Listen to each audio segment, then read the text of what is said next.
अस्सलाम वालेकुम रहमतुल्लाहि व बरकातुहू। जिलहज का महीना आप तमाम मोमिनीन को बहुत बहुत मुबारक हो, क्योंकि इस महीने में सबसे पहला जिलहज जो आता है उसमें सैयदा तैयबा ताहिरा सिद्दीक़ा अम्मा फ़ातिमा सलामुल्लाह अलैहा और मौला अली अलैहि सलाम के निकाह का दिन है, अक़द का दिन है।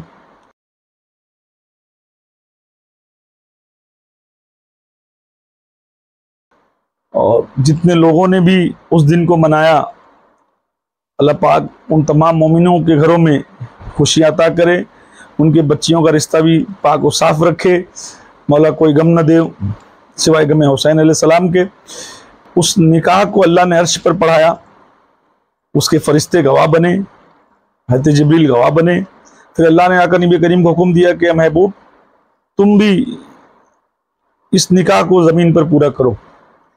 खुदा के हुक्म से फिर अल्लाह के नबी ने माँ फ़ातिमा सलामुल्लाह अलैहा मौला अली अलैहि सलाम के निकाह को पूरा किया। माँ फ़ातिमा सलामुल्लाह अलैहा के महर में ये तमाम ज़मीन है, तो जो अहले बैत अलैहि सलाम से जले, अहले बैत अलैहि सलाम से बुग़्ज़ रखे और वो इस ज़मीन पर अगर चलता हो तो इस ज़मीन पर उसके लिए चलना हराम है, क्योंकि तमाम महर है सैयदा का। पहली बात, वो पाक रिश्ता दुनिया में जिसको अल्लाह उसके रसूल ने मुकम्मल किया, ये वाहिद जोड़ा है जिसका निकाह खुद अर्श पे रसूलुल्लाह की गवाही में अल्लाह ने पढ़ाया और फिर खुदा की गवाही में रसूलुल्लाह ने ज़मीन पर पढ़ाया। और इस पाक रिश्ते की बदौलत हमें जन्नती सरदार हसन हुसैन अलैहिस्सलाम मिले और माँ फ़ातिमा की लख्त जिगर सैयदा ज़ैनब सलामुल्लाह अलैहा मिली। मेरा ये तमाम मोमिनीन से कहना है कि एक जिलहज को जब भी सैयदा और माँ फ़ातिमा सलामुल्लाह अलैहा मौला अली अलैहि सलाम के निकाह का दिन आए तो बड़े जोश व खरोश से मनाया करें अपने घरों में, और अपनी औलादों को बताए कि ये पाक हस्ती का निकाह जो है अर्श पे अल्लाह ने पूरा किया, ज़मीन पे रसूलुल्लाह ने पूरा किया। और उसके बरकत से आज पूरी दुनिया में तमाम सैयदज़ादे हैं, गौसे पाक है, गरीब नवाज है, वारिस पाक है, निज़ामुद्दीन औलिया है, सरकार बंदे नवाज, जितने भी सैयदज़ादे हैं इस पाक निकाह की बरकत से ही हैं। इस रूह ज़मीन पे जहाँ सैयद नहीं है समझ लेना कि वहाँ इस्लाम नहीं है ना। तो ये पाक हस्तियों की निकाह की बदौलत पूरे कायनात में इस्लाम फैला। अल्लाह के रसूल ने इसीलिए कहा कि मेरी नस्ल सैयदा से चलेगी, यानी हसन हुसैन कुरान की रूह से रसूलुल्लाह की औलाद हैं। तो इस पाक बरकत निकाह की बदौलत ये हुआ। अल्लाह पाक तमाम मोमिनीन को जब भी एक जिलहज आए इस निकाह की खुशी मनाने की तौफीक अता करे।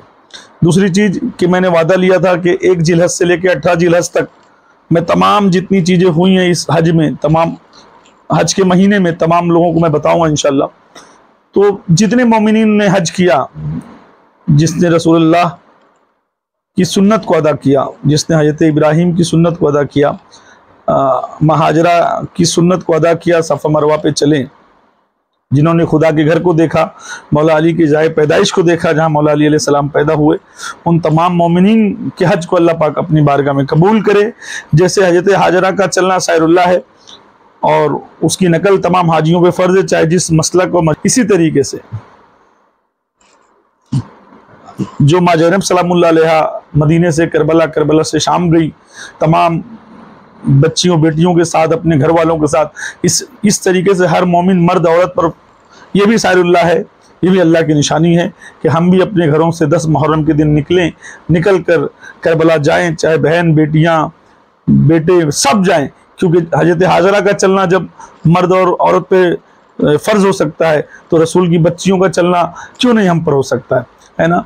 और करबला जाना यह हज़रत ज़ैनब सलामुल्लाह अलैहा की नकल है, इमाम सज्जाद की नकल है, करबला जाएं है ना, ताजियादारी करें और दिन हुसैन का काम करें। अब इसी जिलहज के महीने में एक चीज़ और है, वो है 5 जिलहज शहादत या वफ़ात सरकार अबू ज़र गफ़ारी। सरकार अबू ज़र गफ़ारी वो पाक हस्ती हैं, इतने मोमिनीन सहाबा हैं, इतने बड़े मोमिन सहाबा हैं कि जंग तबूक में जब अल्लाह के रसूल ने सबसे बैत कर ली और सब चले आए अल्लाह के रसूल के साथ, हज़रत अबू ज़र गफ़ारी पीछे रह गए तो सरकार पलट पलट के देख रहे थे। हज़रत अबू ज़र गफ़ारी लेट इसलिए हुए कि उन्होंने अपना सामान कम लिया, रसूलुल्लाह का सामान ज़्यादा लिया। और जब सरकार के सामान को ऊँट पर लादा, अपने सामान को रखा, तो ऊँट चलने को तैयार नहीं हुआ। तो हज़रत अबू ज़र गफ़ारी ने वो सारा सामान अपने कंधे पर लाद कर और रसूलुल्लाह की तरफ रवाना हुए। अल्लाह के रसूल पलट पलट कर देखते रहे। लोगों में कानाफूसी हो गई कि शायद अबू ज़र गफ़ारी नहीं आएंगे, मगर जब सरकार अबू ज़र गफ़ारी पहुँचे तो अल्लाह के रसूल गए, आपके चेहरे से मिट्टी साफ़ किया, और जब पूरे हालात सरकार अबू ज़र गफ़ारी ने बताए तो अल्लाह के रसूल ने आसमान की तरफ देख के फरमाया कि इस नीले छतरी के नीचे ऐ अबू ज़र, तुझसे सच्चा कोई नहीं है, तुझसे सच्चा कोई नहीं है। अल्लाह के रसूल जिसके सच्चे होने की गवाही दे दे, अब कायनात में उससे ज़्यादा सच्चा। हम जो लोग बोलते हैं ना कि हम साहबा को नहीं मानते, देखिए ये हमारे साहबा, ये मोमिनीन साहबा, जिनकी गवाही अल्लाह का रसूल दे के इस नीली छतरी के नीचे, इनसे सच्चा कोई नहीं। सरकार अबू ज़र गफ़ारी मौला अली अलैहिस्सलाम के साथ कहीं सफ़र में थे, बहुत सारी चोटियाँ एक साथ आपने देखी, तो सरकार अबू ज़र गफ़ारी ने फरमाया इसको सिर्फ वही गिन सकता है जिसने इसको पैदा किया। तो मौला अली अलैहिस्सलाम साथ में थे। मौला अली ने फरमाया बेशक इन तमाम चोटियों का खालिक बहुत बड़ा है, इसका मालिक बहुत बड़ा है, मगर ऐ अबू ज़र मैं इसकी गिनती बता सकता हूँ। और बाद रसूल सरकार अबू ज़र पे बहुत जुल्म हुआ। रसूलुल्लाह के जाने के बाद ये इतने मोमिन साहबा थे कि अल्लाह के रसूल ने पेशन गोई की थी। अल्लाह के रसूल ने बताया था कि अबू ज़र तू अपनी कब्र से तन्हा उठाया जाएगा और तू वीराने में तन्हा रखा जाएगा, और तुझको एक ऐसा काफिला आएगा जो तेरी तदफीन करेगा, अल्लाह ताला उन काफिले वालों को भी बख्श देगा तेरे सदके। सरकार अबू ज़र गफ़ारी सच बोलने की वजह से इतने परेशान किए गए, इतने परेशान किए गए। खलीफा सुवम हज़रत उस्मान के ज़माने में जब आप मदीने में थे, तो जब आप सच बताने लगे लोगों को, एक प्याज वाली हदीस थी, कांदे वाली हदीस, कांदा बेचने के लिए झूठी हदीस गढ़ रहा था एक सहाबी, एक मुसलमान उस दौर में, हज़रत उस्मान के दौर में। तो हज़रत अबू ज़र गफ़ारी ने जाके जब उसको रोका तो ये बात हज़रत उस्मान तक पहुंची। हज़रत अबू ज़र गफ़ारी को जब लाया गया तो मरवान बिन हकम उस वक्त गवर्नर था और बहुत बड़े ओहदे पर था, तो उसने हज़रत अबू ज़र गफ़ारी पे हमला किया, मारा सरकार अबू ज़र गफ़ारी को। बाकायदा किताबों में लिखा हुआ है, क्योंकि आपने कहा कि झूठी हदीस है, प्याज बेचने के लिए एक हदीस गढ़ रहा है। फिर वहाँ से आपको उठा के शाम भेज दिया गया, जहाँ माया इब्न अबू सुफियान बादशाह था। जब वहाँ पर भी जाके आपने दीन हक बताया, सच्चा दीन बताया कि भाई शराब पीना मना है, माविया को बताया रेशम के कपड़े पहनना मना है, सोना ये मना है, तो बहुत दिन तक उसने बर्दाश्त किया। माविया इब्न अबू सुफियान ने जब सरकार अबू ज़र को बर्दाश्त नहीं कर पाए तो उसने खत लिखा हज़रत उस्मान को कि इस बला से मेरी जान छुड़ाओ, इसको हटाओ यहाँ से। तो आपको कच्चे मतलब ऊँट के ऊपर कुछ नहीं रखा गया, इसी बुढ़ापे उम्र में आपको बैठा के छोड़ दिया गया और मदीने आए। फिर मदीने में बहुत दिन तक रहे। मदीने बहुत दिन तक रहने के बाद जब यहाँ भी आप वही मामला रहा आपका सच बोलने का, आप हक दिन बताने लगे। सच्चों से ना झूठों को बड़ी तकलीफ हो जाती है, चाहे वो कोई भी हो। फिर आपके सच बोलने से आप पे इतने जुल्म और सितम हुए, और अल्लाह के रसूल ने इसीलिए पेशन गोई की थी कि ऐ अबू ज़र इस नीले छतरी के नीचे तुझसे सच्चा कोई नहीं, यानी इस आसमान और ज़मीन के बीच में तुझसे सच्चा कोई नहीं। जब यहाँ भी मदीने में भी उनको बर्दाश्त नहीं कर पाए ना, तो आपको मदीने से शहर बदर कर दिया गया, आपको मदीने से निकाल दिया गया।